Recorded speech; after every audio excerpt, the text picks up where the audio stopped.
Hi, everyone. I am Jeffrey Wernick, and welcome to another Fine Points, which, of course, again means we have Bruce Fein here, and we're lucky to have Ryan Cristian back to join as a panelist.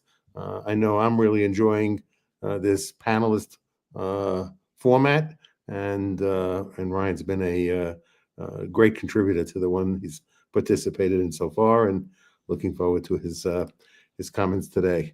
I'd like to start off and then open up to everyone else. I remain appalled at the situation of Abrego Garcia. Not only appalled for him personally, but now you have people, J.D. Vance and Miller, who basically think that we should waive due process. So we actually have people, uh, you know, really saying that. I mean, J.D. Vance and Miller said pretty much the same thing. We got, well, first they exaggerated, gave a bullshit number that there are 20 million illegals in the country. They throw out that number, but of course, they always throw out numbers that they never source. But if enough people from the Trump administration say that number, then enough people, MAGA, say that number, then everybody believes that number, even though it's a bullshit number. And it's and when I've checked on various AI agents, the best estimate I get is somewhere around maybe 5 million. So which is materially less than 20 million. So they're just inventing a high number, to have them have a big impact. And they said it would take hundreds of years to process them all applying, due process, because the system's not set up to give due process to 20 million people. So the answer is dump due process. So and dump due process through presidential fiat. So just trust the president as long as that president's name is Donald Trump.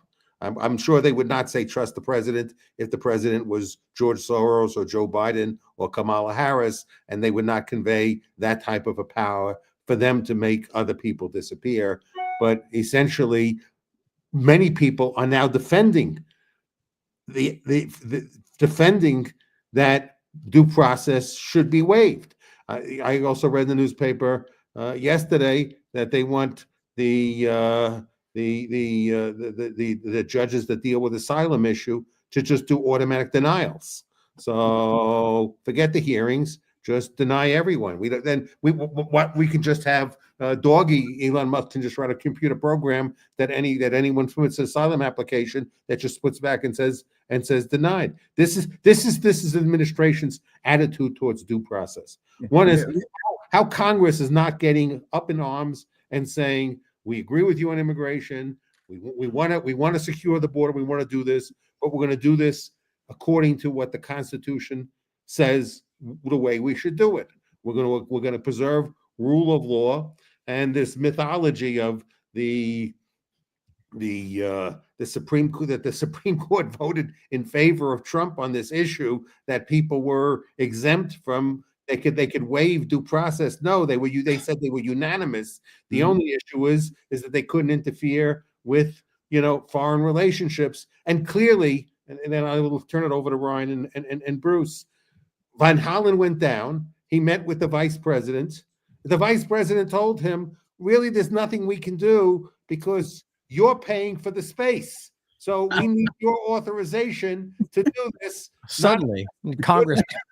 We're people's brains. We're paying 6 million people. We're paying $6 million to Salvador to store 300 people. That's what they're doing. We're renting space from them. If we were handing it over to the Salvador government and their jurisdiction, why are we paying them for something that is their jurisdiction? We're paying them because what they're doing is a warehouse for us to put criminals, because we want to put them in the worst places possible. So that's what we want to do. We want to spend the money to deport them to be in the worst places possible, and it's a 1 year deal. Who knows what'll happen after the year is up, but it's just a 1 year deal, and maybe it'll be renewed and maybe it'll expanded. But really, how do you have to be really a moron to think we're paying 6 million to rent space out? and yet we have no authorization, and the government really cares which individual is in that space. Why does the Salvadoran government have an interest in who we're putting in space we're paying for?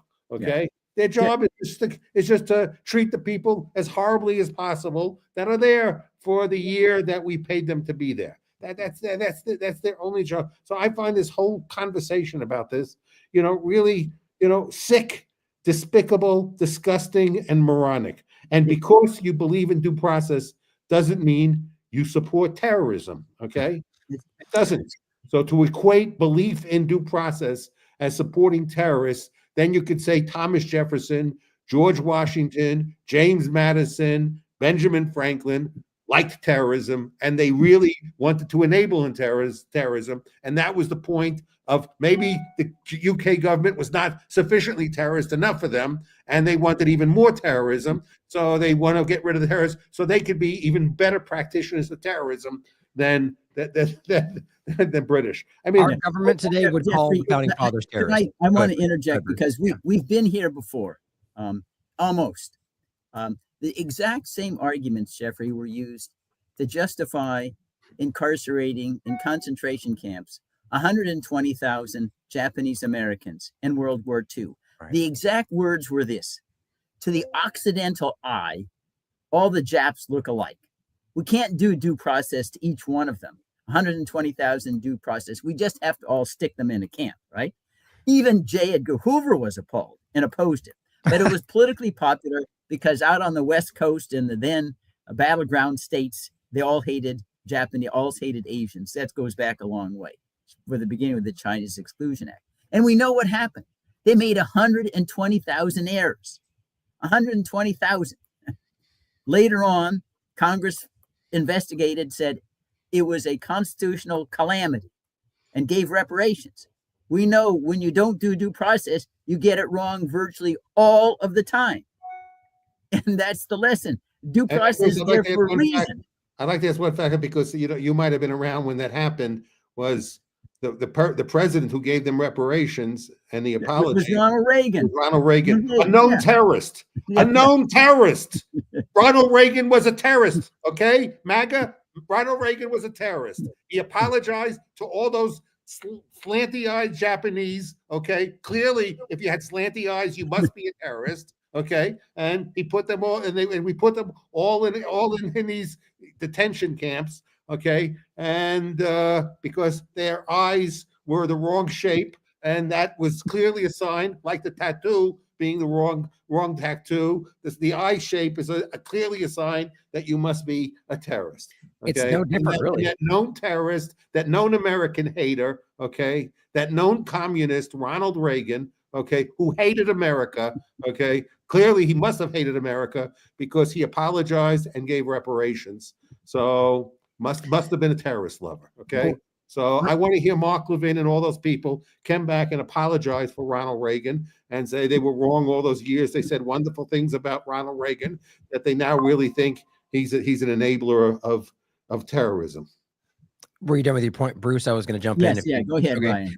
I just think what you're saying there, Jeffrey, is interesting because it's as you were alluding to, there's no different than today. I mean, as harsh as that example sounds, they're using arbitrary skin color, locations, claims made by people that we can't verify, or just Bulls gear or certain shirts, things that have been proven to have not actually been, evidence even or proof that these people are part of these groups. But I want to bring it back a second because I'm sure we're going to dive into the nuance of the absurdity around this, just wildly unconstitutional acts being framed as somehow justifiable. But the broad lies that we're seeing, if we can just start with that, like the insane amount of, I'm used to nuance lies where, a little bit of a different nuance or an argument around the thing, but now claiming somehow that they won a 9-0 ruling from the Supreme Court, or that somehow that they can prove by the courts that the documents that I can bring up right now that we can literally see show the opposite of what they're claiming, that he is a gang member or a human trafficker, which they can't even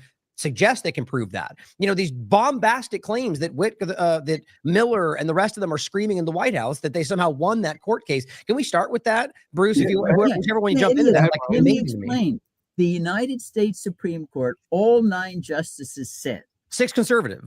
Yeah, including the 6 conservatives. all said that Abrego Garcia was illegally, unconstitutionally removed. The only issue was, how are we going to rectify that unconstitutional action? But there was no space between any of them that this was completely outrageous. A 9-0 loss by the executive branch. There was a quibble over what the word facilitate, how aggressive the executive branch should be in returning Abrego Garcia, but no dispute at all. He needed to be returned. Otherwise, I'm wont to say it's like a munificent bequest in a pauper's will. You have a constitutional right, there's no remedy. That idea was discredited by Chief Justice John Marshall and Marbury and Madison in 1803, 222 years ago. He said, if you have a right, you have to have a remedy. Otherwise, we have no government of laws.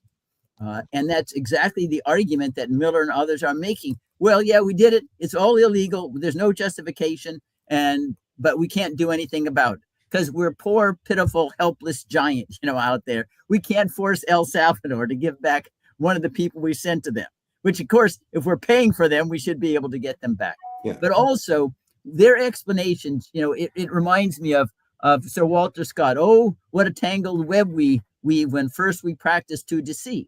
Right in the Oval Office, you could see the contradictions because Bukele, the president of El Salvador, says, what do you expect me to do? Smuggle him back into the United States? He's a terrorist. Wait a minute. No.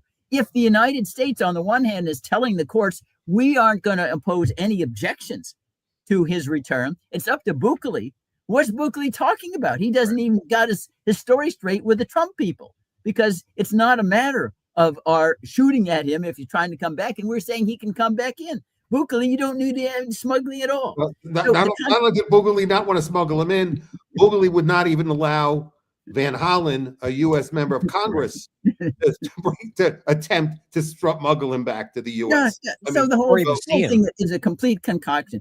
Nobody believes. Trump goes around, he says he can push Panama around and Greenland around, Canada around, and El Salvador. We're helpless, because he could withhold shipping bananas to the United States, which would threaten the national security, right? It is such a joke. Now, we are really going to get something it's going to raise it to a new level because the district court in Maryland is going to put 6 Trump administration officials under oath in depositions in the next week or so. And they're going to have to tell exactly what has happened and what has gone on with Abrego Garcia. We know for certain they're going to say executive privilege. We can't tell you, national security, something like that. The court's going to reject those arguments because they're obviously completely bogus. Right now, when they've gone into the court and the lawyers have said, we can't tell you anything, Your Honor. It's so secret that we can't even share it with you in camera. That means only the judge sees it. That's the same argument that Nixon was making and lost 9-0 or 8-0, some 50 years ago. They're going to make that argument. I'm sure it's going to go up to the Supreme Court. And because they know that they've got nothing and they don't want to lie under oath, they're going to make that claim. It's going to be rejected as it was in Nixon. And then we're going to see whether Trump is going to try to overthrow the Constitution or comply. Yeah, Bruce, I have one. Some of these I want to get back to you, but I want to give Ryan time to speak. But I want to just add one thing that maybe clarify that maybe you can tell me whether I'm right or wrong on this point, and then I want to turn it over to Brian because I think Ryan has done probably more due diligence than any of us on this topic. So, but with respect to the issue, from my understanding, the Supreme Court ruling on 9-0 was not just applying to Abrego Garcia. That the Supreme Court ruled that everyone who is sent off applying the Alien Enemies Act is entitled to due process. Everyone. To a hearing and an opportunity. Yes, they did. Exactly what they said. Yes. So for everybody to understand that ruling was broader than an application to Abrego Garcia. It was a general application. Is that until they make a final decision on the Alien Enemies Act, for the time being, until there's a final decision on, they can apply it, but they can't apply it depriving people of a hearing. And they have to give reasonable time for people to have a hearing. And I understand, and I don't know whether it's a fact or not, that they have stopped using the Alien Enemies Act since the Supreme Court made that ruling. Yeah, what's interesting is they really the core point, and this speaks to what we've been highlighting already. That just like I mean, in my mind anyway, inherent dishonesty. Like they did this in order to cause this confusion, where they really pointed out they quibbled about the word effectuate, right? So they said facilitate and they said effectuate, and then of course they were like that. They're making that seem like that's them dictating foreign policy, which I find to be absurd. But they said fine, then facilitate the process. Like I think summing up a few back and forth, they basically said, fine, that still means you have to basically facilitate his return. They then acted like that was them winning. And somehow that meant that they just had to sit back and hope that they just showed back up and they accepted it when he got here. And we all know that's not what that really means. And so it's really frustrating that they try to play that game. But to your point, you mentioned about the Alien Enemies Act, is so you're right. And so that the ruling where they still somehow try to claim they won, and people repeat that online, even though it's the diametric opposite, was that they called it, I think lawless was one of the terms they used. They had no legal constitutional reality that they could do this in any regard. And especially within the Aliens Enemies Act, they had to give due process. And so they then said, okay, fine. And then I think right after, Rubio then sent 10 more people to El Salvador just normally. And so I'm laughing at this in a macabre way going, okay, so then you didn't need the Aliens Act, clearly, if you just did it around it. But here's the whole sticking point, which is so disgusting to me, is so the judge rules they have to give them due process, which again, if we shouldn't have to reiterate, but those who don't remember our last conversation, yes, even illegal aliens, green card, visa holders, and American citizens, in principle, it's the same, all have constitutional rights, especially due process. Reno versus Flores, for example, was one of the rulings in regard to that. The point, though, is that they have to give due process under the law. But so they said they now had to under the Aliens Enemies Act. And so then they said did it without it. But the point is they should still be and still are legally required to give due process. So the whole point comes down to them doing everything they can to maneuver to where they don't have to give due process to people who who the law requires they give it to. And so this is the whole point, because they can't prove any of the claims they're making. Yeah, and because they have no evidence. They're lying. Yeah, I want to underscore for our audience, in order to provide the evidence you would need to deport or to detain under the Alien Enemies Act of 1798, they would have to show that these detainees were part of a fighting force invading the United States as part of the Venezuelan armed forces, directly or indirectly, which of course is absurd. They don't have any evidence that any Venezuelan, legal or illegal, is operating in the United States as part of a military invasion, which is what is required, which is, of course, why they dropped the whole thing. Now, with regard to the so-called ambiguity of facilitate, let's go back to 2019. The Trump administration, they're in power. There was an Iraqi who was improperly deported to Baghdad. And the judge and the government said, yes, we illegally deported him. And they were supposed to effectuate the order having him returned. They called the embassy. They worked with the government. And less than a year later, he was back. So this idea that it's so vague, they don't know what it means. They did know what it meant in 2019. Just do the same thing. And we have not a shadow of a doubt. If Donald Trump picked up the phone and called Bukele and said, send Abrego Garcia back, he would be back on the next plane. Right. Nobody disbelieves that. Can I add one quick? And that was what was done in 2019 when President Trump was president and we were getting an Iraqi back who was illegally deported. Just do the same thing today. Right. One quick thing on that is important to highlight the reason, my opinion, but I think it's very obvious that neither of them want this to happen, is because if he were to come back, then they would have to do one of two things, right? They'd either have to do nothing, which would prove that they don't care. There's no, they have nothing to go after him for, or they would have to try to go after him and deport him the normal way, which then they'd be forced to present evidence, which they don't have. Because let's remember, he was here legally under asylum in this country. The whole 2019 lie. I would love Bruce for you to speak on that. Like the lies they're making about these claims. The documents show that they arrested him with a group and ultimately under the investigation of MS-13, but ultimately released him with no charge. And he's never been charged. Even Grok will tell you that if you ask Grok point blank on Twitter, that there's no evidence to that. But I'd like to hear your thoughts on it. Yeah, they had somebody, their so-called confidential informant, saying that Abrego was in New York.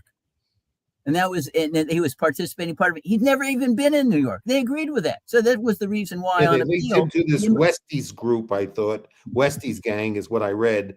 And the Westies gang operated on Long Island, I think in Suffolk County, a place he apparently has never been to.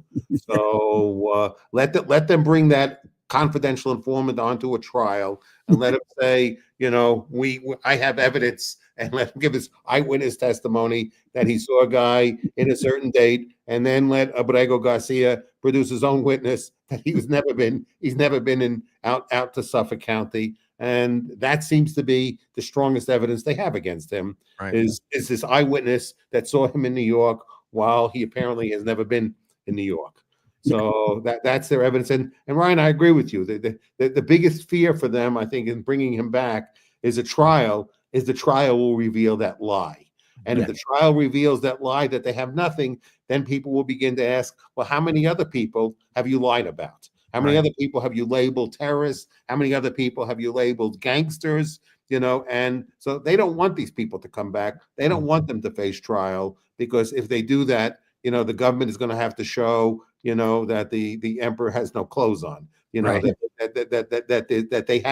they have no information. It's very different to get people out there who they might have indictments against or whatever, but that's not the case. They're sending people down and calling them gangsters and terrorists, and every day, there's and you notice that as this debate continues about Abrego Garcia goes on, they're becoming more and more hyperbolic in describing these people, because clearly the arguments are resonating. So their only response to an argument is resonating is to instill more fear. So so one day they're a bad person, the bad of the bad, then they're a gangster, then they're the leader of the gang, then they're a terrorist, and next you'll know that they were co-conspirators in September 11th, and they were part of the effort, to blow up the World Trade Center and many other buildings, but they didn't succeed, and they have a plan to blow up the White House and all these other things, and they'll invent all these other things, because the only tool they have in the absence of being able to provide any evidence whatsoever is just to instill fear. And if the vocabulary they're using doesn't instill enough fear, then they got to amplify that vocabulary and get more people to repeat it, so they're better at getting people to be afraid, and more intimidating, so that you're attacking anyone who defends these people as being a terrorist and somebody enabling or condoning terror. And so they want their tool is really to convince enough people to silence everyone else. That seems to be that's their tool for handling every issue. And Jeffrey, I think that's shown by the way they're trying to revoke the visas of the students who are engaged in peaceful pro-Palestinian argument and advocacy. The same argument. They turn them into terrorists. You're undermining America. You're going to make sure that Hamas is over here tomorrow. You're a member of you must be at least an indirect member of Hamas or an honorary member of Hamas. All it is ad hominem attack, because they have no evidence. Every time you get them into court and subject them to cross-examination, they walk away.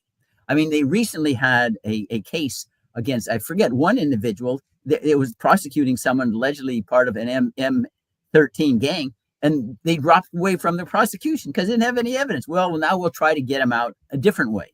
And this underscores the essential nature of due process. And I think in order to give it a granular level, the reason why we have it is because you can make mistakes. You can make errors. People have ulterior motives for making all sorts of wild accusations. This is not just an academic prediction. It's the difference between civilization and savagery, And I say, and part of the understanding of due process is the moral conviction that it's better that maybe one or two go free than that massive innocents suffer. That's a moral principle that we live by in Western civilization. Yeah, it's not perfect, but we would rather make sure no innocents suffer than that every single person who ever does anything wrong is sanctioned in some way. That's the opposite. Elsewhere, we'd rather have 5 million people, innocent people, suffer than to let one person go away. So that's a definition of a dictatorship. And we're not going to go that way, at least not over our bodies, I hope. Yeah, and the point that I think to add to that is that right now, this is for those that out there that may kind of try to rationalize why this should make sense for any number of narratives, realize like what Bruce is saying is that means anybody in power, let's just say next, a Democrat becomes in power, it's the power that's there. They can then suddenly say, you're X, Y, and Z, you're gone. And that could be an American for all we know. And Bruce, maybe they're just mistaken, or maybe they don't like what you're saying. The point is, unless you have that due process for literally any person, as the Constitution says in many contexts, then that can happen by mistake, by deliberate action. And if it's easier for you to think that's possible under Democrat or Republican, it doesn't change the reality. The power structure can do it, and it's the obvious reality of why due process is important. But back to the 20 million point, right?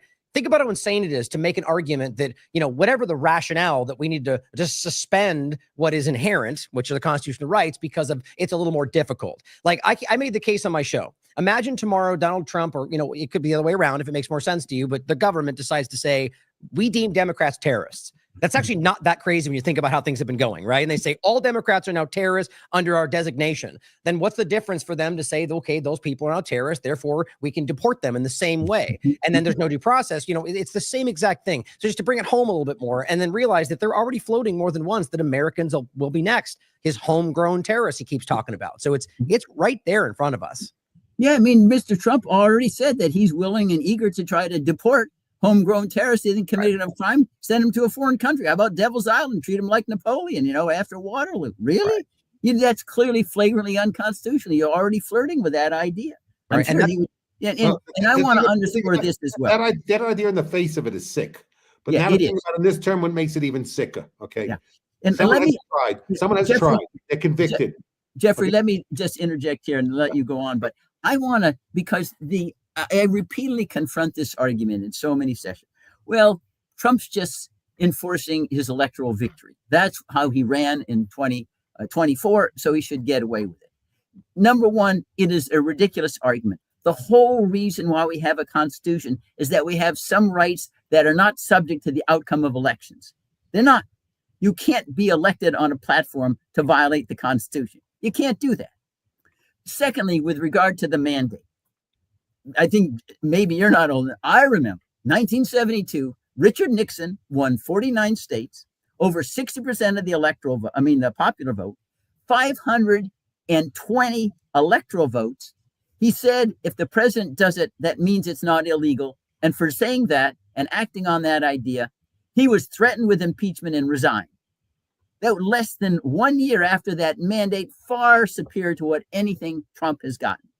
That's the precedent. No, electoral victories, no matter how much of a landslide, does not suspend the Constitution of the United States. Well, I think Bruce, your math is not very good. You didn't go to the Trump University to learn math, because we know Trump won by a bigger mandate than Richard Nixon did. Okay, that's a MAGA fact. Okay. So I don't know where you learned math from, but sorry, you get an F in MAGA math school. Okay, the largest margin of victory ever in the history of any elections, okay, is Donald Trump's victory in 2024. No one had a greater victory. No one had a greater mandate than him. George Washington getting 100% of the electoral vote did not get the mandate Trump did. Okay, so you got to go back to school. You got to take better math courses. Okay, Bruce. So Ryan, you have limited time today. So let me. What are the type of things that you would like to talk about today? Besides, I could go on forever with this issue because it pisses me off so much. But go ahead. I don't want to monopolize the conversation. No, I'm happy to get into other topics as well. If you got, I find this to be the most important thing happening to Americans right now. I can't seem to pull it every day seems to get more intense and more real. And and the overlap is very important to recognize. And it's not even just Israel, the United States. What's going on in El Salvador itself, what's going on in Honduras, for example, or other places. I'm seeing this same weird authoritarian shift happen in the world. Let's not forget that Bukele, or however I think I've been mispronouncing it. Bukele, how he before this, it was called out by Human Rights Watch and plenty of people, basically, long story short, basically manipulated the process, removed judges, or after he basically won with a lot of weird irregularities in the process, like cyber attacks, the same things they'd call out about anybody else. And then is now driving it into a one-party state, remove judges to be able to allow himself to run a second time, and now suspend civil rights for his people. Like, it's just, how would we think this is what that emulates American values? Like, it's wild to me. And so this is the group that they're now threatening to send American citizens to. This whole thing is so important right now because, as always throughout history, we've seen, and let's just speak from an American perspective, the government, all sides of it, try to rationalize the slow erosion of our rights, even though we should understand they're inherent and they can't do that. They just don't respect them, whether it's free speech or anything else, right? We see that idea with hate speech and whatever else and woke pronoun. They say, well, if you say the wrong thing, then I can go after your speech. It's the same thing right now with constitutional rights, where Americans are being convinced that this is like you made the point about, and it's not illogical to say 20 million people. How can we give them all due process? My argument is to err on what's right in the principles. Well, then too bad. Do it the right way, because that's what that means. There's no error in that conversation. And again, the point is they're lying about the larger number, but the reality is we have to stick to those principles or we're lost. And I think that's what they're doing, is manufacturing something that makes sense to even normal people. It's like, well, yeah, maybe we should just pause it for now. And we can't let that slide. We just can't. You imagine that? It's like saying, well, there are 20,000 or 20 million murders in the United States. We're just going to pick them up and throw them in prison. It's going to take too much trial time to try them all. So they're just all guilty because we say they are. I mean, literally, this goes back, but it was more poetic, and Lewis Carroll. The Hunting of the Snark. The bellman says, I've said it thrice. What I tell you 3 times is true. No, you can sell it 10 times. It's not true. 0 multiplied by 1,000,000 is still 0. You have no evidence. Now, I'd like to make a little sideways glance at another area that's equally appalling. We now have Trump exercising the crime of extortion in the White House by telling law firms, unless you provide free legal services that are now approaching $1 billion, we're going to keep you out of federal buildings. We're not going to return your phone calls. None of your employees can ever work for the federal government. All your contracts going to be cut because you've represented clients that we don't like. Really, that is extortion. And what's stunning to me, there have been some who have fought it. The big law firms, Kirkland and Ellis, they're succumbing to this. I mean, it is a total dishonoring of all their oaths and professional obligations to uphold the even-handed administration of justice. Where do they, and these are not law firms that practice, car accident cases.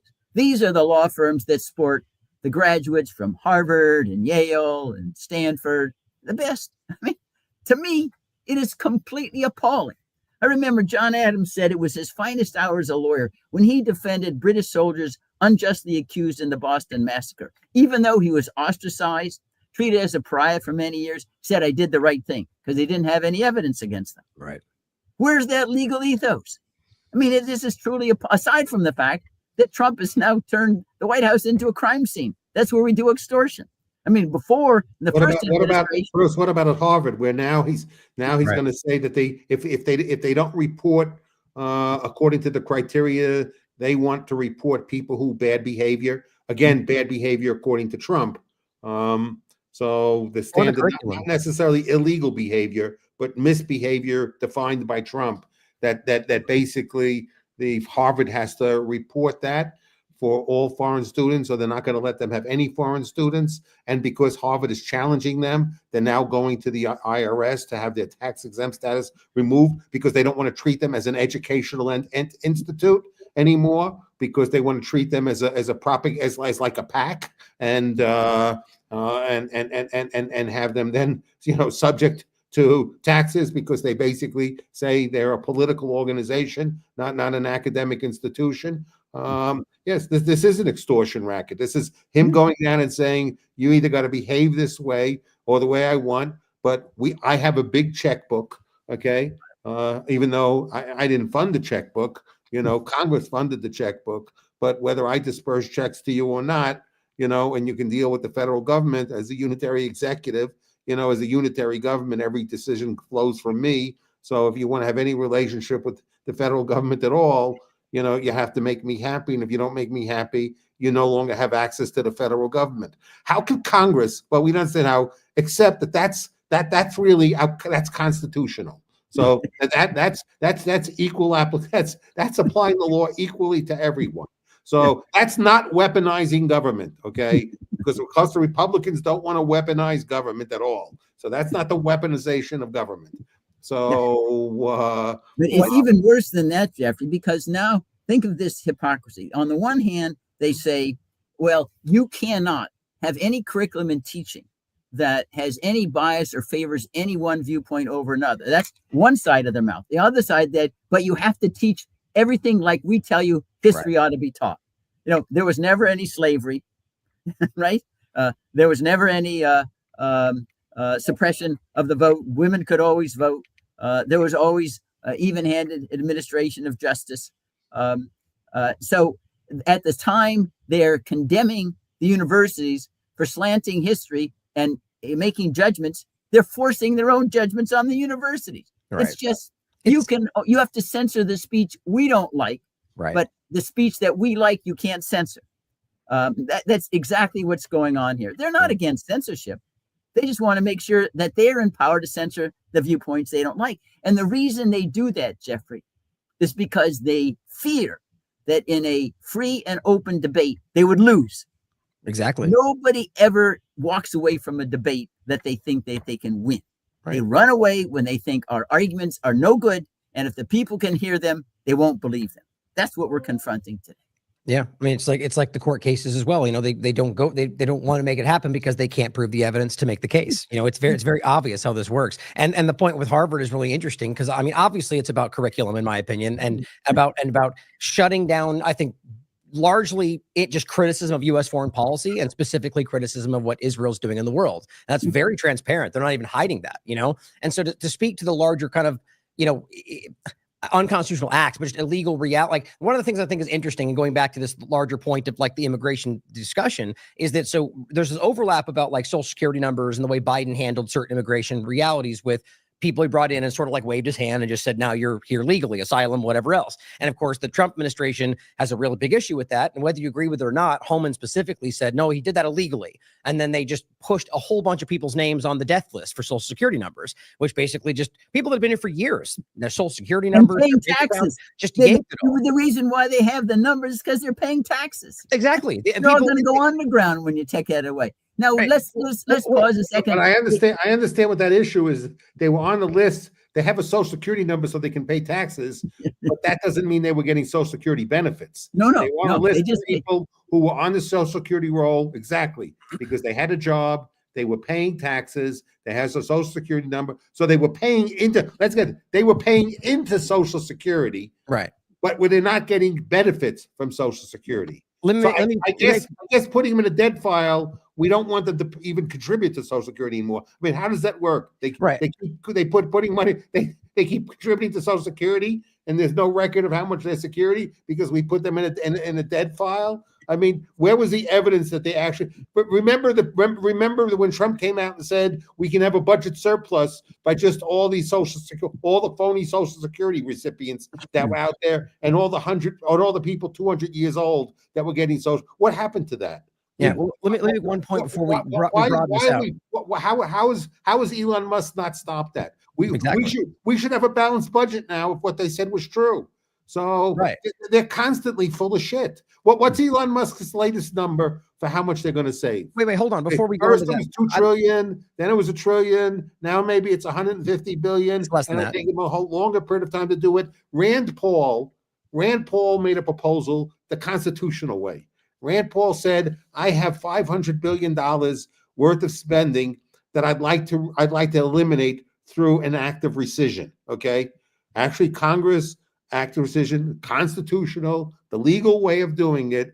And Rand Paul had a proposal to save more money than Doggy proposes to save right now. So why are we sitting and focusing so much on Doggy saving $150 billion, maybe, as opposed to paying attention to Rand Paul's proposal to save $500 billion through an act of rescission? Because really, I mean, this might be a little off topic, but we really have to take a look at Doggy, and because I don't think it has anything to do with government efficiency or spending money or shrinking government. Okay. It seems to me Doggy is just a data grab. They're looking to get all the information out there, and this is the death of privacy. This is the greatest attack on privacy. Is what, to me, it's a Trojan horse, I guess, where the real intention is to get into every part of government, get all the data.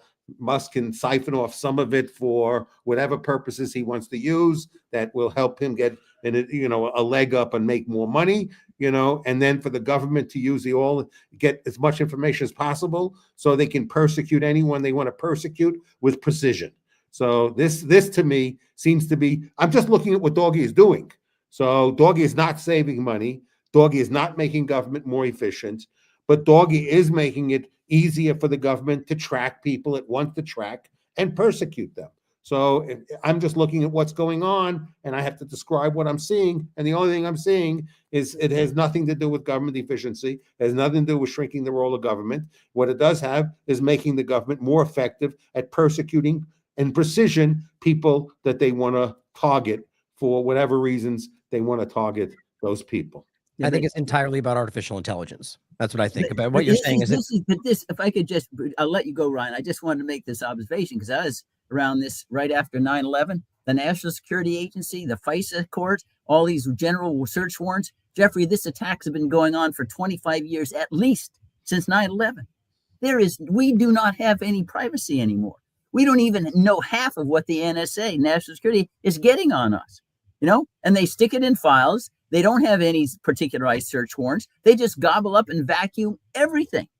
I was told by somebody who used to work at the National Security Agency that they do not have sensitivity in what they gather to segregate out communications between members of Congress, members of the Supreme Court, members of the cabinet. They gobble up everything.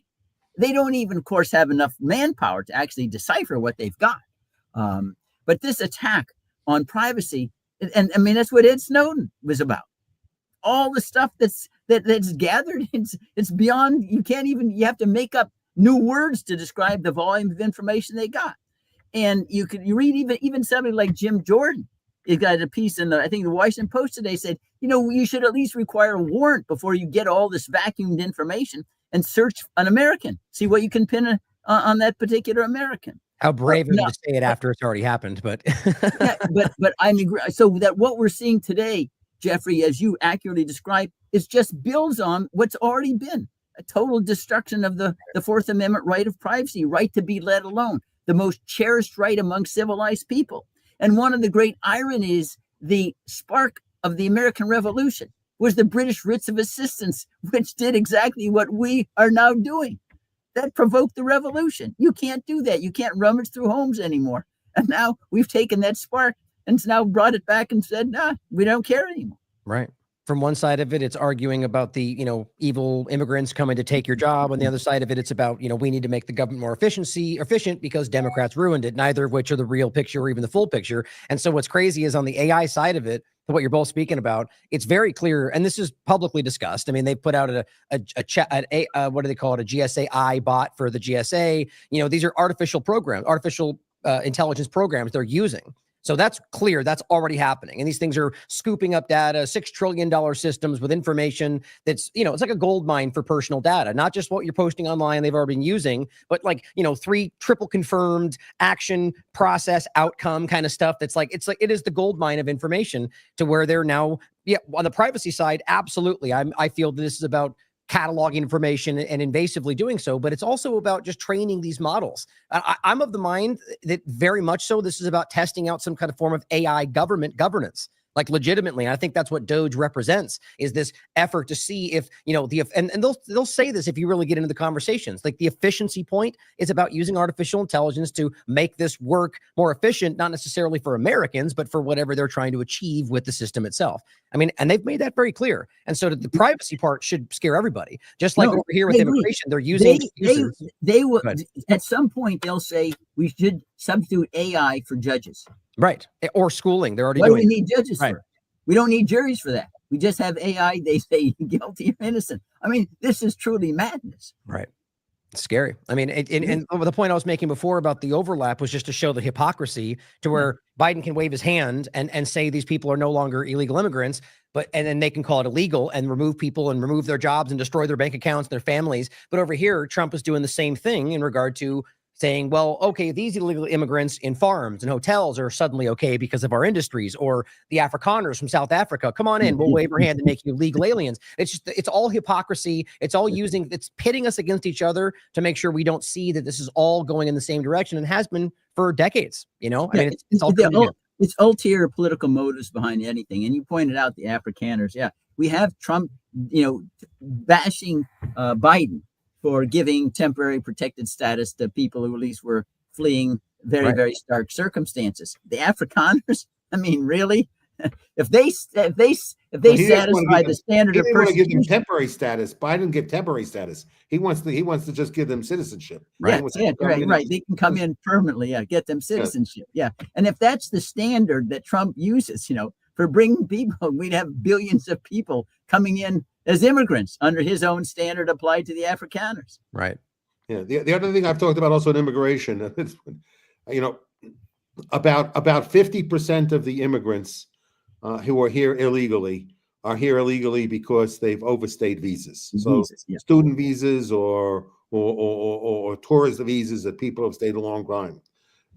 Yet it seems to me the only place we're targeting for the removal of illegals are those that cross the border illegally, not the ones who came legally, but came legally under certain conditions and have violated those conditions and stay here illegally. I bet you I would assume that if you go to Silicon Valley and knock on the door of a lot of these high-tech shops, you might get a lot of people who have overstayed their visas, and they're still working in Silicon Valley, in other locations, but we're not targeting that. So for people who say this is not a racist policy, okay, it clearly is racist in implementation, because it seems to me the only places we're going to is we're finding the low-skilled people and getting rid of them, the people whose colors are a little darker than any of ours out there, a little browner, and those are the ones that are being deported, that cross the border illegally, and we seem to be giving a free pass to those that have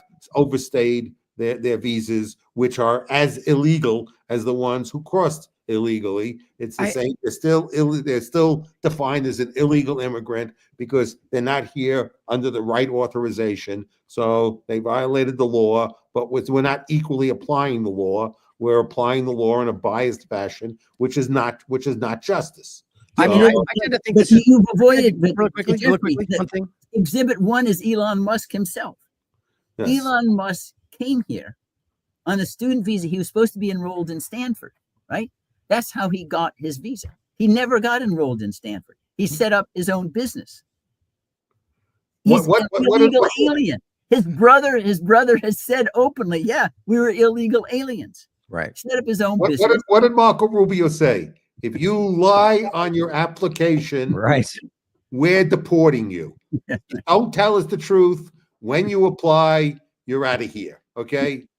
Elon Musk is sitting right next to the president at mixed martial arts nights, at the cabinet meetings, what all ever, so he seems to be the exception to the rule, so it's not a very principled rule, in an application. So again, it's persecution. It's not prosecution of the law. It's persecution by abuse of the law. Right. So can I ask you guys something? I think policies of persecution would be good for either of you. Like, this is, I think, an important aspect that I myself, who either of you want to jump in and answer.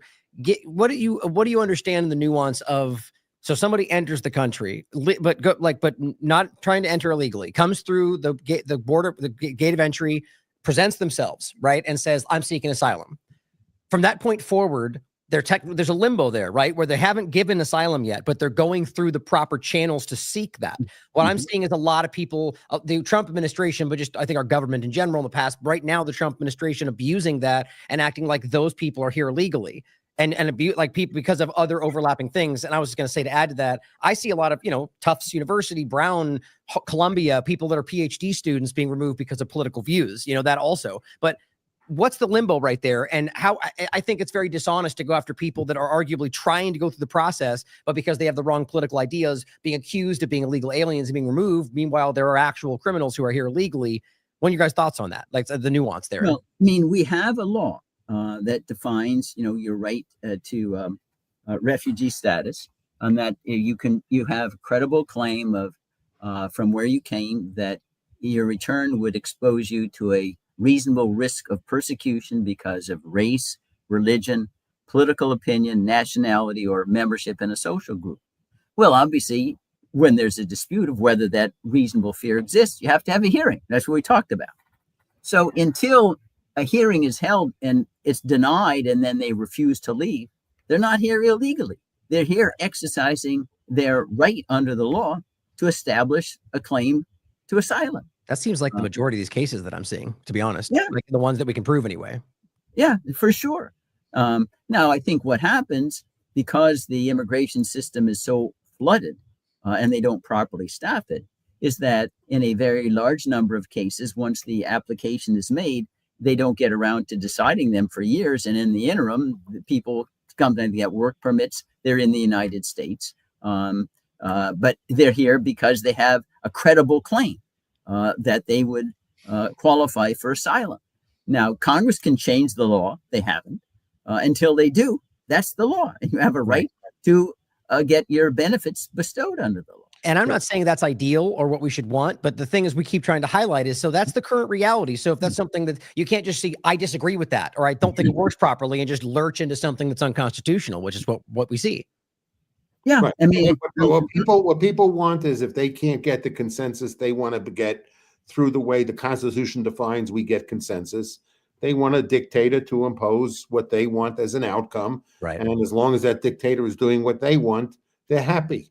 They yell democracy. And then they're complaining when the other dictator comes in and applies their discretion, in a different way. Then that's when they want access to the courts. Then they want to say, I want to use the courts. I want to say, you want to forgive all those student loans. No, the Constitution says, no, you can't do that. So then we go to the courts. How could you even not even impeach a president who sits back and says, I'm going to ignore every court but the Supreme Court? That's what Trump said on the Well, phone. actually says that he will follow it and then chooses not to, right? Because he said publicly, I'll do whatever they tell me to, and then decided not to, which is even more embarrassing. Yeah. No, I understand. I mean, listen, Jeffrey, I was arguing that in principle, I mean, more than principle, in 2019, this is July 23rd, these are his exact words. Then I have the right to do, under Article 2, anything I want as president. I said, well, you can't have somebody announce he's going to be a king and let him do that, because the idea of impeachment is prophylactic. When the danger appears, you don't wait till the calamity has happened. It's prophylactic. And people don't understand. I keep repeating, impeachment is not the guillotine in the French Revolution. It's a civilized way to find someone is not a trustworthy steward of our liberties and the rule of law, and firing that person like a CEO. They don't go to Siberia. They go back home or do whatever they want. It is the most civilized, reasonable way to treat with somebody who is a prospective abuser of power. And how can it be clear? And Mr. Trump has never backtracked from those words. When someone says that I have Article 2, where I have the right to do anything I want as president, that someone has no intent of following the Constitution. Or his recent Machiavellian statement quoting Napoleon, I guess, right? That basically, if what I do just to save the country, he who saves his country violates no law is the word. Right. He who saves really? No, it can't violate a whole lot of laws. Yeah, that's the end. Now, Bruce, I've been reading that some people are claiming that the judge that asked him to bring the I forget his name now, Boasberg. Boasberg. Judge Boasberg. Now they're saying that Boasberg's now in his further inquiries now that he's going to hold to see where he's made a judgment that it seems apparent that the administration was in contempt, as it has contempt for the Constitution. Mm-hmm. So we already know that they hold the Constitution in contempt. I think that's a demonstrable fact. But they're claiming that the Supreme Court has ruled that he can't pursue this because he had no jurisdiction to even opine on this to begin with. So could the Trump administration just not acknowledge his jurisdiction by saying, you can't even subpoena people to show up, and I don't have to cooperate and give you information because you don't have any jurisdiction to well, at the time they made their ruling, the Supreme Court had not ruled they hadn't made jurisdiction. So there was a court made a ruling, and they ignored the ruling of a court, not knowing at that point in time whether that court had jurisdiction or not having jurisdiction. Yeah. I mean, it goes back, Jeffrey. I mean, there's a very famous 1967 case, and the Judge Boasberg relied upon that, saying that until a court order is reversed, you got to comply with it. Right. So at the time, the court order, which was flouted by the Trump administration, was given, it was legal and valid. They went up on appeal, but they flouted the order before there was any appellate review. You don't get to do that. That's why he's, on my judgment, he's clearly going to say that the Trump administration is in contempt of my orders, which fits the U.S. Supreme Court decisions like a glove. Now, what's the criteria for being criminally contempt? Because I've seen that allusion to criminal contempt. Well, criminal contempt is when civil contempt is when you're not intentionally, knowingly flouting the order at hand. That's criminal contempt, but it can be prosecuted, of course, only by the administration. The judges don't prosecute their own cases. Civil contempt is non-willful violations. You had some foundation for believing what you do was compliant with the court order. It can be a thin line in some factual situations. The problem with the criminal contempt is Trump's not going to prosecute his own people. Right. Civil contempt, again, you have the problem, okay, you can impose fines, but ultimately, the only way that you can ensure that the president faithfully enforces the laws as required under Article 2 is tell him, if you don't enforce the judgment, you're going to be impeached and removed. Because think of Brown against the Board of Education, the famous desegregation case. Dwight D. Eisenhower called in the military to take 9 little girls to Little Rock Central High School in Little Rock and escorted them there. If they didn't have the military, there's no way that those racists were going to let them attend the school. But would suppose Eisenhower said, I'm not going to lift a finger? What was going to happen then? The courts couldn't do anything. The only really remedy that we have as a people is American citizens call into Congress and get rid of this guy. Not send him to Siberia, not the guillotine. We can't trust him anymore with faithfully executing the laws. And that's what we're going to be confronting, in my judgment, within 30 to 60 days.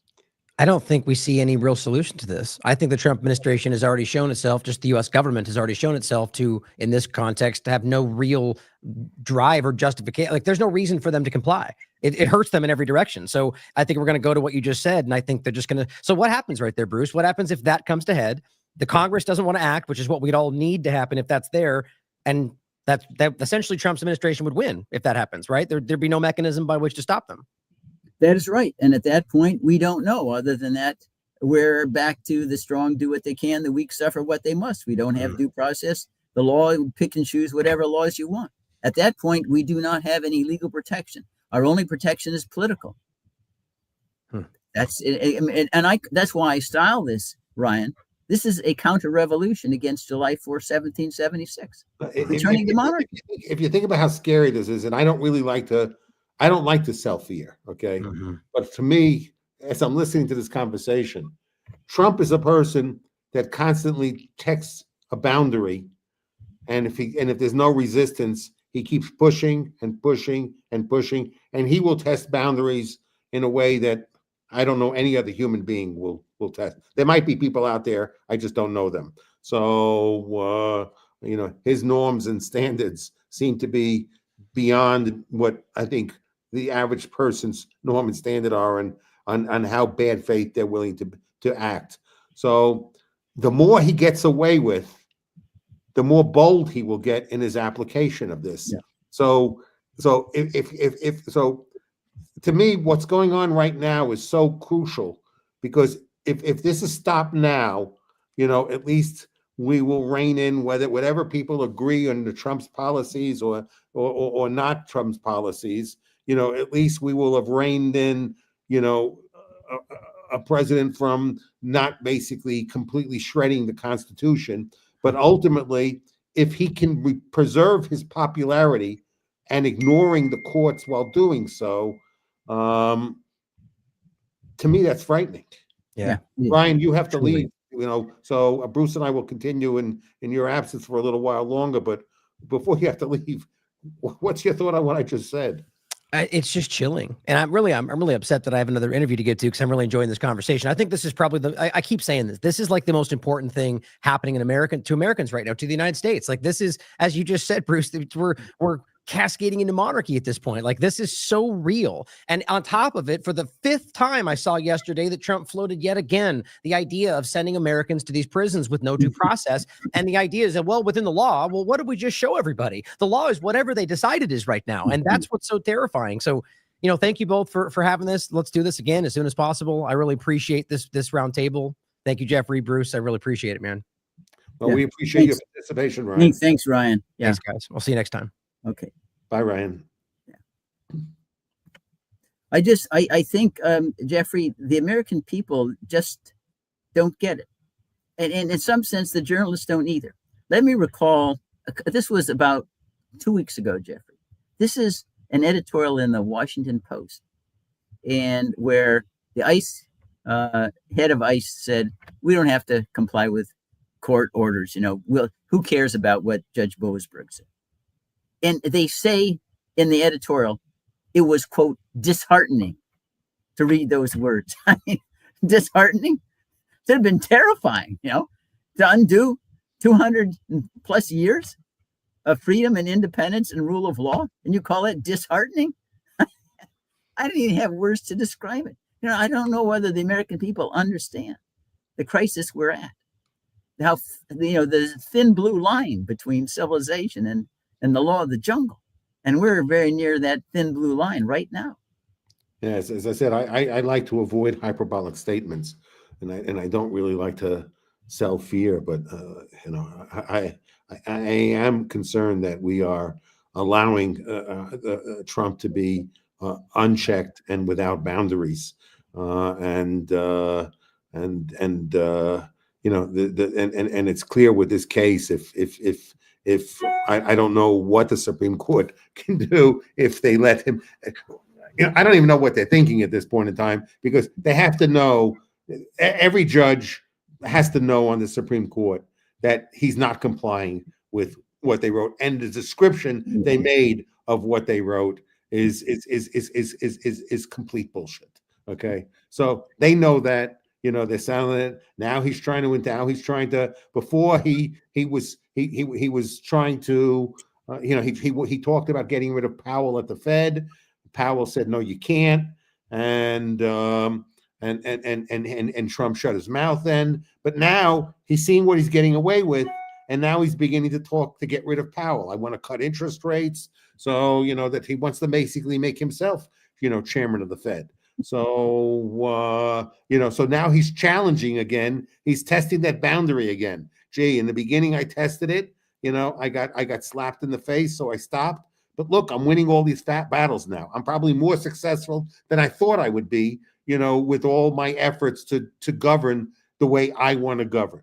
So and to have the Supreme Court, the other courts, they can say whatever they want, but at the end of the day, I'm going to ignore them, and people will do nothing because people like me. And so until people don't like me, I'm going to do everything I want to do, and I don't care, and I will make sure that I have my army of bullshitters out there, peddling the bullshit to demonize anyone who counters my bullshit. And you have a power. I don't know if Trump's powers today are greater than the monarchs in England. Maybe the Parliament under English monarchs were more relevant than Congress is today with Trump. So yeah, I think that's for sure. His powers right now are greater. I think if a bunch of kings of England came back today and saw what Trump could do on his own, they'd probably be envious of what he can do with without having a nuisance of a parliament, to try and limit their. No. Yeah, the greatest difference, I think, Jeffrey, was under the monarchs. still the Parliament retained the power of the purse. That's why the queens had to come back whenever they wanted to fight wars to raise money, and they could only do that with Parliament. Now, the president just spends any money that he wants to, doesn't spend money that he doesn't want to. The power of the purse is basically migrated over to the executive branch.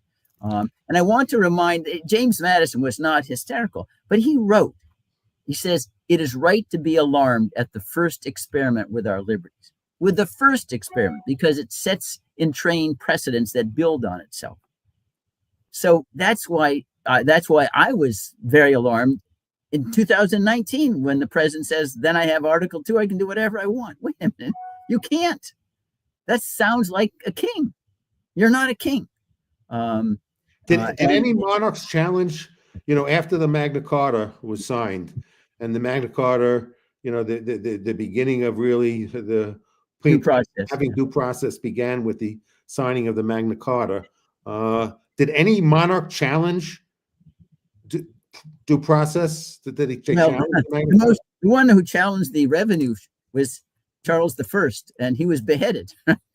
That's why, you remember, these were the words of Patrick Henry before the Revolution. He said, "Caesar had his Brutus, Charles I had his Cromwell, and King George III should learn by those examples."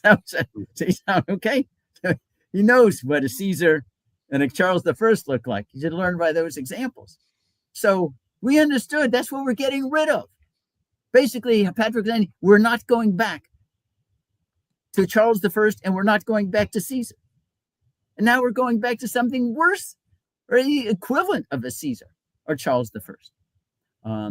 So the fact is, no, and part of the reason I believe, Jeffrey, is that, remember, the United States today is the most powerful empire in the history of the world by orders of magnitude. A $7 trillion budget, bases, 800 bases around the world, military that can destroy the countries around many fold, so that the ruthlessness and the depravity of the species corresponds with how much unchecked power you have.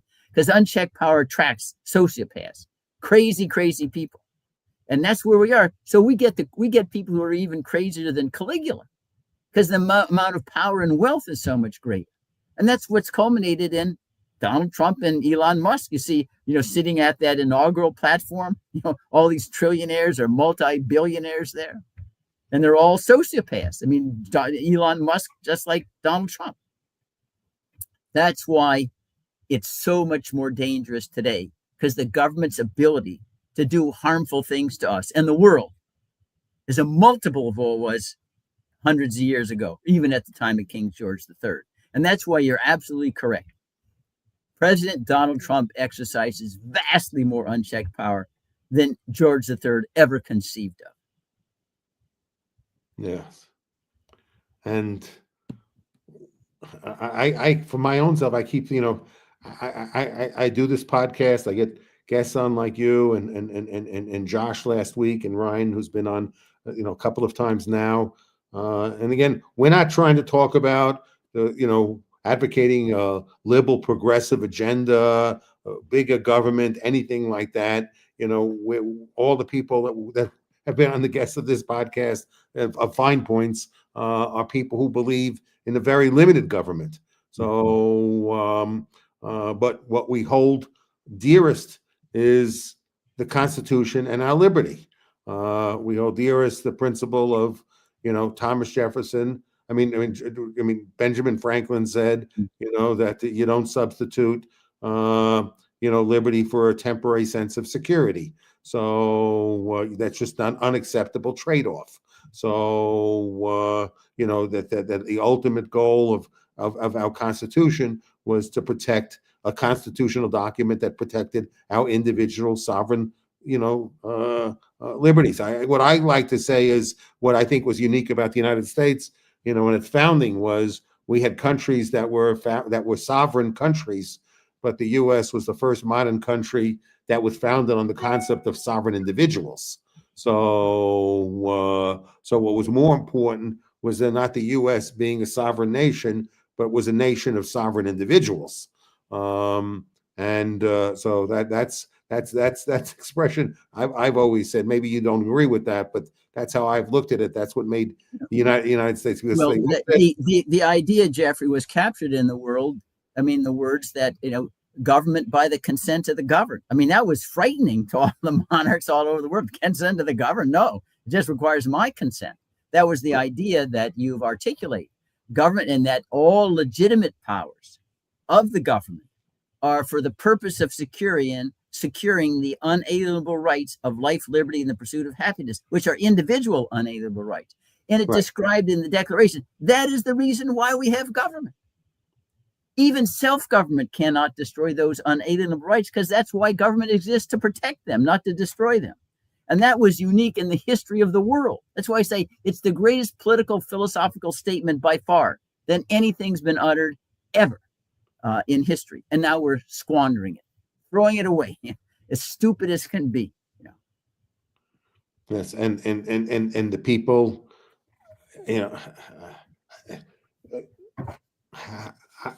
the people that who are on the other side of this, when you speak to people about, I assume, what defense do they give you for saying, well, due process is good, but maybe only for some people. So with the people you're having conversations with, you're on the Hill sometimes. You meet with some members of Congress. Yeah. They okay with this? Most of them have reservations, Jeffrey, but they're too cowardly to speak up because they fear Trump or Elon Musk would primary them. I said, you shouldn't be here then. Your reason for existing as an American is to fight injustice, is to secure liberty. And you can do that out of office as well as in office. And if it has to be out of office, so what? You do not give up your principles because you want some ability to get in the media or the press or something like that. Unfortunately, we do not have, Jeffrey, you could not come close today to finding the 56 signatories to the American Declaration of Independence who signed their death warrants. They said, we're risking our life. If we lose, we're going to be hung, right? You couldn't find 56 who would say, oh, it's worth risking your life for the principles of government by the consent of the government, unalienable rights. Said, no way, let's make a deal with King George III. Give us a little more money. Don't have such high tariffs on importing tea, and then we'll be satisfied. You can't do that. I mean, that shows you the decay of the culture, not the decay of technology. Yeah, we got Silicon Valley, we go to the moon or not, but the decay of philosophical culture that makes us humans as opposed to animals. That's hugely decayed from vastly. We've retrogressed from 1776 for sure on that metric, which is the most important metric we have. So, as you pointed out, Trump's not going to be president forever. Somebody else might come with an ideology very different than that, and whatever powers that Trump has accumulated for the presidency now will be inherited by that successor and might be applied in a very different way. And the people who are the predators today, are not likely to justify being the prey tomorrow, and probably will think it unjust that they're prey of a system that they built, where hoping that they would forever be the predator, not counting on the day that they will not longer be the predator, but they might end up being the prey. Are there any members of Congress who really are prepared? It doesn't seem to be any of them be willing to stand up for forget about policy issues. There don't seem to be many who will just say, this, like Moore should be saying, look, we understand, just try Abrego. If he's everything you say he's going to be, he is. Bring him to trial and eliminate all the doubt. Okay, show the world that your description of this person and other people who you've described that way, show the world that they are who you claim they are. Because so far, almost nobody has been who they claimed it would be. I read that there's one student who they picked up. The State Department, a professional team, said they were not a threat and Marco Rubio doesn't care because they picked him up. So of course they can't say we made a mistake. Of course they just got to double down on the lie. This other student they picked up recently, apparently he had built a dialogue with pro-Israeli groups, and they were trying to figure out how they can all understand each other better, and that you would think would be a good thing. And somehow, he's now linked to being a Hamas associate, threatening the execution of U.S. foreign policy. I mean, this is clearly bad faith, okay? Clearly, it's bad faith. One thing is differences that are good faith differences. This is bad faith. And I think Trump's whole life has shown he's a bad faith negotiator. Okay, he borrows money, he didn't pay it back, he threatened to sue people that wanted their money back, while he was aggressively suing anyone who didn't pay him. He was aggressively litigating people that he didn't pay back. So and he was very effective at increasing the costs of doing business with him, because if he didn't perform, you were going to have to spend a lot of money in legal fees to perfect your claims against him. So This is someone, and that's the reason why for many years he was unbankable. He was unbankable. He was back in the the 90s or whatever. He was not unbankable because people thought he was going to be president and they hated Donald Trump. He was unbankable because he lost money for all the banks. So they lost a lot of money with him, and then when he didn't pay the loans back, dealing with him cost the banks more money in legal fees and negotiations because, he was expensive to do business with. So the decision they made was, okay, let's give up a little here, but we no longer want a client relationship with him because he's not a client we'll make money with. He's a client we're going to lose money with. So who did he find? He only could find one European bank in the world that would do business with him because he was a bad faith borrower. Okay. His whole history and his whole life is he's a bad faith. Everything he does in bad faith, not in good faith, bad faith. And that's the track record. Trump University, they had to pay people off, because they didn't provide the education they promised people to be, so there's I guess some of his charities didn't really function the way, they claimed they were doing. So I can't recall the details of that. But, our system is designed for at least people to operate in good faith. So the question is, who disciplines the bad faith actor? And supposedly Congress is going to do it. And I can't believe every member of even the Republican Party believes Trump is acting in good faith. The only one who at least comes close is Thomas Massie, who's voted against most everything that Trump has supported. And at least what shows, I think, his conviction is that Trump has denounced Thomas Massie, said he's going to fund a challenger because Massie wouldn't bow down and kiss the emperor's toe. But 1 out of 534 is not going to make much of an impact. I would make this general observation, Jeffrey. Now, I think I speak in part for you. I think both of us would cut government more than Elon Musk if we had our way. But we have to do it according to law. We have to make arguments. We have to, I never was in favor of the Department of Education, but there's a way in which you can repeal the statute. You got to have due process and make the government smaller. There's another reason why, in my judgment, it's kind of collateral, why we need very small government as we can get. Because power attracts deranged maniacs.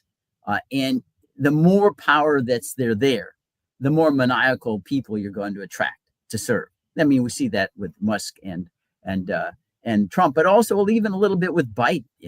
He totally, look what he ended up doing, pardoning Hunter Biden, and he did a lot of stuff that was crazy, including being a poodle to Netanyahu.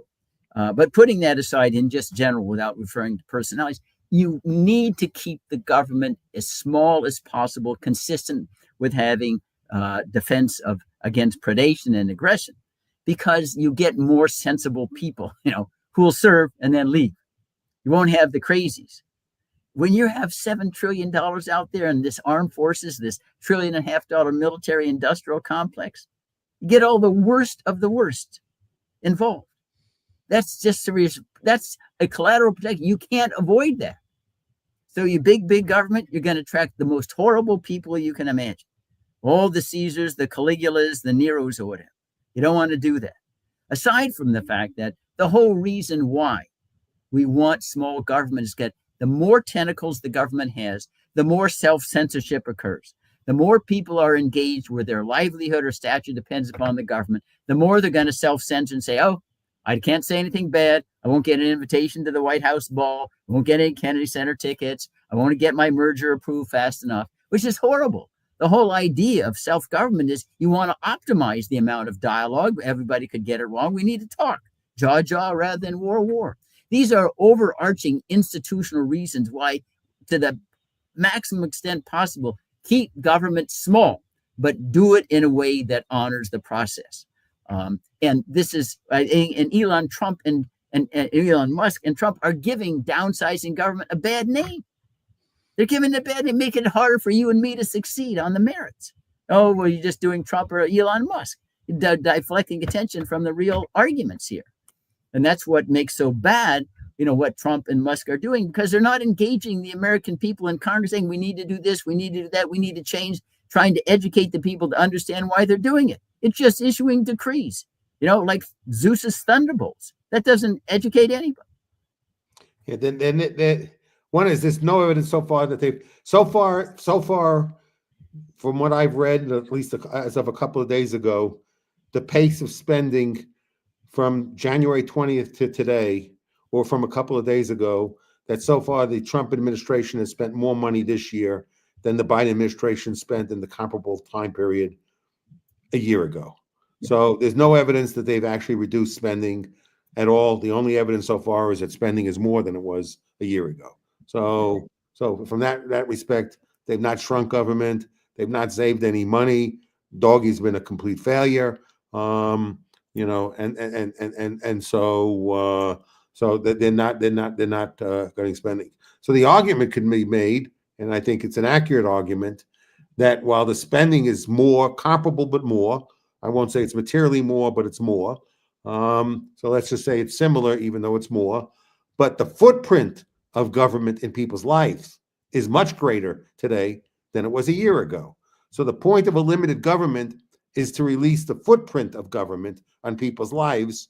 And whatever the government spends money, the government's impact on our lives, it's not just how much money it spends, it's its footprint in our lives. And there's been a significant expansion of the footprint of government in our lives, not a reduction, an expansion. So, so there's been no limited government. We have a bigger government spending more money and with a much larger footprint than it had a year ago. Yeah, I mean, the great irony is Trump and, I call them his myrmidons, they keep arguing against weaponization of government and law. That's what they do every single day, is weaponizing the law. I mean, my character example is they call the law firm and said, we don't like who you're defending, and therefore we're going to yank all of your access to the federal government and boycott you, unless you do what we tell you. That's the paradigm example of weaponization of law. And his following is so deranged, they see no or cannot perceive the complete hypocrisy of that. There's no principle at all. What's going to happen when, as you point out, somebody else comes in and turns on you?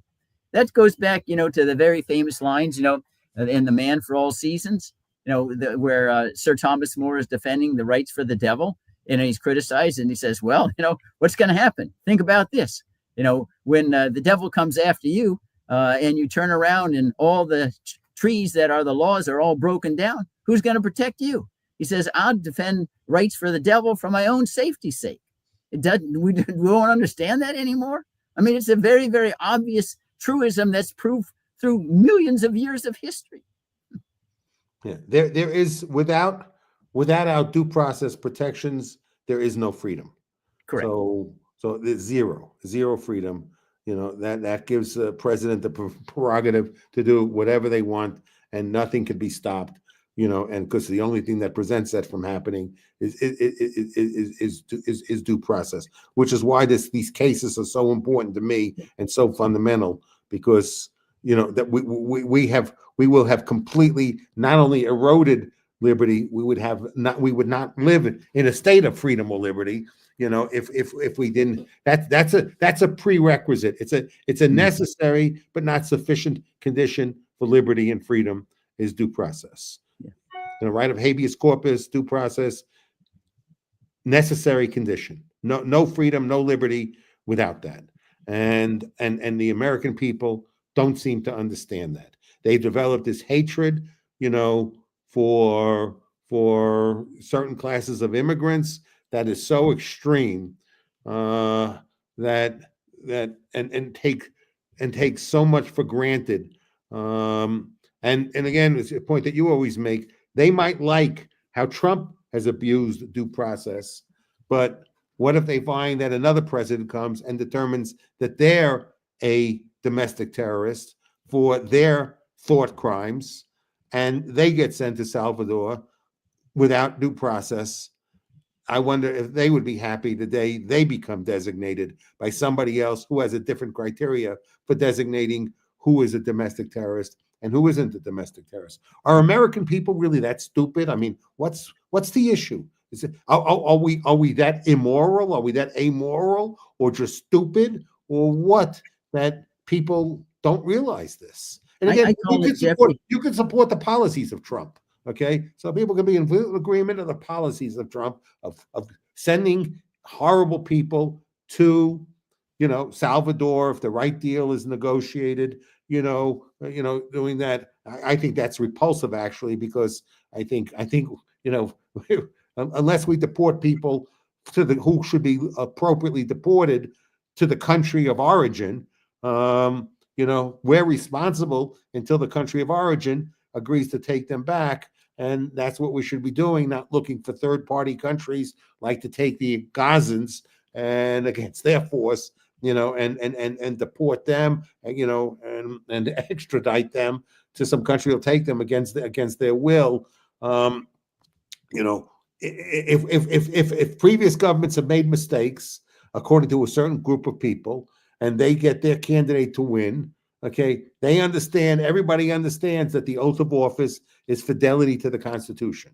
That's the oath of office, fidelity of the Constitution, not a set of policies, not a specific political ideology, but fidelity to the Constitution. What's so complicated about that? It isn't complicated. The only thing that gets complicated, Jeffrey, is that if power becomes more important than due process and liberty, the Constitution goes out the window. And unfortunately, if you look at the history of ideas, ordinarily the ascendant ideas reflect power, not justice. And so like you had divine right of kings. And so when we decided, hey, we'd rather be an empire that celebrates domination, controlling other people, than be a republic that celebrates liberty, the right to march your own drummer and the march of the mind, then the ideas change. I mean, I call this, we suffering an epidemic of constitutional illiteracy. If the founding fathers came back today, Jeffrey, they would look at this and say, wait a minute, this is not our handiwork. Even without amending the Constitution, it doesn't resemble anything that we gave. And that's why you go back and contemplate this scene. You're at the Constitutional Convention in Philadelphia in 1787. George Washington's the presiding officer. And you can imagine one of the delegates stands up and says, hey, let's give absolute immunity to the president. He can commit crimes, anything, but you can never prosecute him for any presidential act. Could you imagine how many nanoseconds would he allow? Say, you're out of here, man. The whole reason why we fought the revolution, get rid of that doctrine. And yet that doctrine today is endorsed by the U.S. Supreme Court and accepted. I mean, it's truly mind-boggling. But that's just one example. Go back again, Jeffrey. One of the counts against King George III in the Declaration of Independence was he was blocking migration. We wanted immigrants. That's why in the Constitution itself, the congressional power over immigration is only regulating naturalization, not kicking them out, naturalization. Now, can you imagine them coming back today and seeing all the vitriol against immigrants? This is, trying to get rid of them based more because of race than any other reason why we invite in the Afrikaners. But if you come from another non-white race, then we want to kick you out for phony reasons whatsoever. They would be staggered at what they saw. The idea we wouldn't give due process to these individuals, utterly and completely ridiculous in their minds. And so it shows how long a voyage we've taken, unfortunately, in the wrong direction, away from the principles of 1787, 1776. And it's because of two reasons. It's ignorance, and it's because the quest for power is so strong, we don't care about anything else. Because now you're talking about $7 trillion budget and military industrial complex, go around the world, destroy everybody and say, okay, who cares? When I got to choose between power and principle, power is going to win every time when that's the magnitude of the power at stake. Even in reading the I think it was Federalist number 69 written by Hamilton that dealt with executive power, and it was a discussion why the people should not be concerned that a president would ever be anything similar to a monarch. Yeah. And that was what Hamilton was trying to assure people, that, yeah, we're going to have a president, but don't worry, the president will never be like a monarch. Even in this section, when they talk about even describing what it means to be commander-in-chief, their definition of commander-in-chief is very different than the definition today of commander-in-chief, because at that point in time, there was no real standing army. There were state militias, and the state militias were all governed by the governors, who were then commander-in-chief of those state militias. So the commander-in-chief then was not this great, powerful figure that controlled this huge military at their sole discretion. If reading Hamilton's words, that was not what he meant by why they meant in commander-in-chief, when they referred to the commander-in-chief. No, basically what it meant, Jeffrey, as he explained in 69, because he articulated all the powers that belonged to the King of England that under our Constitution was given to Congress. He makes that distinction very, very clear. And he says commander-in-chief is just when we have a declared war, he's the civilian head of the armed forces. That was it. He said it was a little more than the power that a governor would have over the militia. And you remember one of the reasons why we had the Second Amendment, the right to keep and bear arms, because we figured we're not going to have any standing army or navy. We're just going to have the militia to come out and fight if we're invaded. And that was the idea. So this notion that somehow the president has gone from being a little tiny acorn into a giant oak, it's totally incomprehensible to the framers. And I go back to perhaps my favorite story of all. James Madison, who said entrusting the war power to Congress was the crown jewel of the Constitution, when he was president in 1810, that the Senate of the United States wanted to empower him unilaterally to go to war with Britain or France to protect our maritime commerce, which was being plundered. He told the Senate, you can't do this. You cannot give me that power. It's your responsibility. You have to decide to go to war, not me. And the bill died in the House because he had his son-in-law who was in there, told him, kill the bill. You cannot warp, the Constitution because you have some short-term goal in mind. It is unimaginable today that a president would say, you can't give me the war power. They usurp it on their own. They do anything they want, and they never go back. Harry Truman, it's a police action. I don't need to go to Congress to fight the Korean War. Millions of people die, tens of thousands of Americans. We risk nuclear war with China over the Yalu River, but it's not a war? Really? It would be mind-boggling to the framers that this Constitution would be interpreted and applied in this way.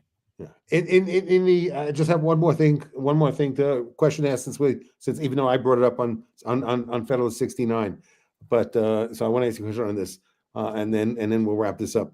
Federalist 69, written by Alexander Hamilton, of the three people that wrote the Federalist Papers, he was the one who advocated for the strongest central government.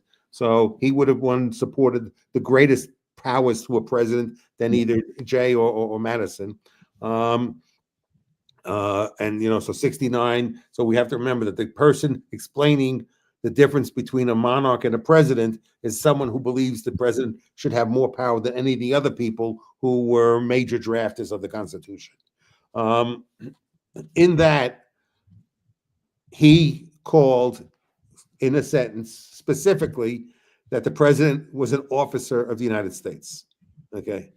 How did this become such a controversial question if at the point in time, the people writing the Federalist Papers, the people who understood who to define, when they defined the people who wrote the Constitution, and they're selling to the people the Constitution, and are describing in the Federalist Papers specifically dealing with the powers of the president, okay? And then that in that document that it's explicitly stated clearly, it should not be subject to any sort of difficulty in interpretation, that the president is an officer of the United States. How are all these law professors coming up with these all theories about what document could be, what document could have greater authority than Hamilton's words at the time the Constitution was written of what the president's role was in the government?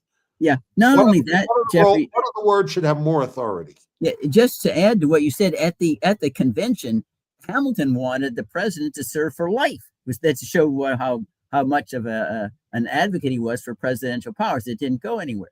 But not only did Hamilton's words that you've described, if you read Article 2, Section 4, it says the president, the vice president, and all other officers of the United States shall be subject to impeachment and removal from office for bribery, treason, and other high crimes and misdemeanors. It says president, vice president, and all other officers of the United States. How much more express can you get? A president is an officer. So where did these people come up with their theories? Because they no longer stick to the words. They're squirming to find some semantical argument to justify power, to give the president more authority. And that's what I say. Ideas that become ascendant reflect more and more the existing power structure. And as the president's got more and more power, these words get warped to ratify the power. The argument that is articulated by some, well, the president not an officer, it'd been laughed out. Take a century ago or longer, it wouldn't have had a day in court. It'd be absurd. It would be viewed as frivolity on steroids. But because the power has changed, not the Constitution, the power has, the ideas then they morph into ways that ratify that power structure. So the bottom line, and maybe the most important case to test people's convictions about their claims to be public meaning originalists, proved all of those who were the most assertive about being public meaning originalists to be the most full of shit about their way of constructing the Constitution. Would you say that's a fair statement? Yeah, Trump versus the United States is what you're referring to, where they could not cite anything in the text of the Constitution, the history, anything to support what they did. The people most committed to public meaning originalism. Yeah. Okay. Yeah, the one in other contexts would say you got to stick to the most important case to deal with that issue. Yeah, they didn't follow what they claimed was their sacred approach to constructing a sacred document. Okay. Right. And I think, Jeffrey, that ratifies exactly what I've observed, because they were making the law conform to power, not making the power conform to the law. And that's unfortunately the history, unless you fight back, of the way countries evolve. They're just another group of bullshitters. Yeah. Okay. Yes. Okay. We have one. I want to wrap this up, but I got one audience question, and then we'll wrap this up. Could Trump get away with this if trust in media wasn't so low? I think the reason why he gets away with it is more because we have a craven Congress. Part of it is the trust in media is low, but the media doesn't have the impeachment power that the Congress does have. And it's more that Trump gets away with it because he knows Congress will do nothing, no pushback. All he's got is the courts. And if the courts don't have the backing of the public and the Congress, they're paper tigers. Now, with regard to the media, however, that he makes a good point, that the media is, my judgment, is AWOL here.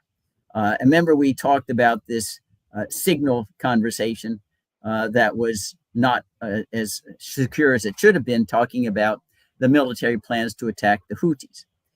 So that afterwards, the Congress and the journalists were just preoccupied by how come this wasn't in a skiff, a special compartmentalized facility that couldn't be overheard. But nobody was saying, how the heck did we get war at the Houthis? Where's the Constitution here? That was just an irrelevancy.